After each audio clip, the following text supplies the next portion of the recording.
Assalamualaikum warahmatullahi wabarakatuh. Perkenalkan, saya Anastasia Sylvia Maharani dengan NIM 2110421010 dari jurusan Biologi kelas B dari kelompok 5. Pada kesempatan kali ini saya akan melakukan praktikum mandiri untuk memenuhi tugas mata kuliah struktur perkembangan hewan. Spesimen yang saya ambil yaitu hewan invertebrata dari kelas insekta yaitu Orthoptera. Pada bagian pertama, kita akan membahas ekskeleton pada insekta. Komponen utama penyusun dari ekskeleton ini yaitu kitin. Struktur penyusun ekskeleton yang utama yaitu ada kepala, ada toraks atau dada, dan ada abdomen atau perut. Pada bagian kepala terdapat sepasang antena, mata sederhana, mata majemuk, mandibula, labrum, maksila, ini maksilanya, dan ada labium. Ada mulut.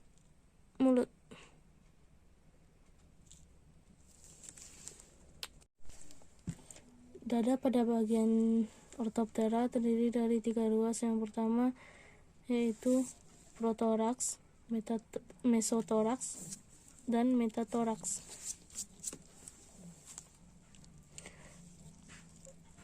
Pada bagian dada melekat 3 pasang kaki dan sayap. Sayap pada Orthoptera terdiri atas 2 pasang sayap depan dan 2 pasang sayap belakang.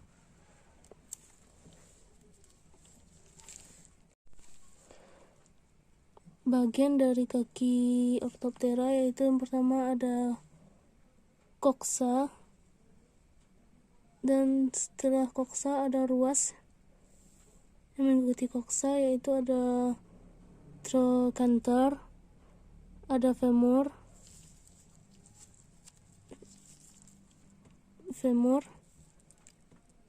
tibia,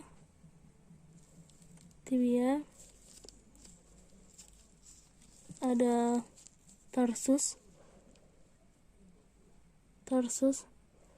dan ada claw atau cakarnya. Femur pada belalang yang di bagian belakang lebih besar karena digunakan untuk melompat.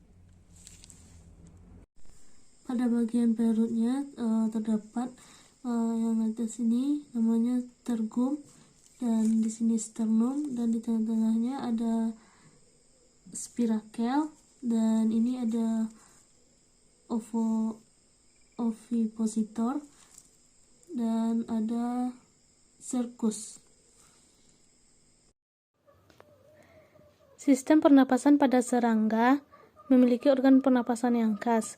Pertukaran oksigen dan karbon dioksida dilakukan melalui trakea. Saat serangga melakukan pernapasan, udara masuk melalui trakea melalui bagian yang terletak pada permukaan tubuh. Bagian tersebut dinamakan dengan spirakel. Spirakel dilindungi oleh bulu halus dengan fungsi sebagai penyaring debu dan benda asing yang masuk menuju trakea. Setelah itu, udara akan melewati pipa kecil yang disebut trakeola. Trakeola juga akan terhubung dengan membran sel.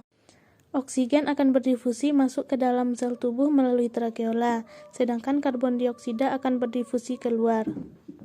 Setelah melewati trakeola, karbon dioksida akan dikeluarkan ke lingkungan melewati trakea.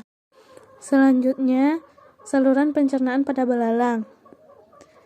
Saluran pencernaan pada belalang yang pertama melewati mulut, setelah itu menuju ke kerongkongan, setelah itu lanjut ke tembolok, setelah itu lanjut ke lambung pengunyah, dan terus ke lambung, selanjutnya ke usus, dan terus ke retikulum, dan pada akhirnya dikeluarkan lewat anus.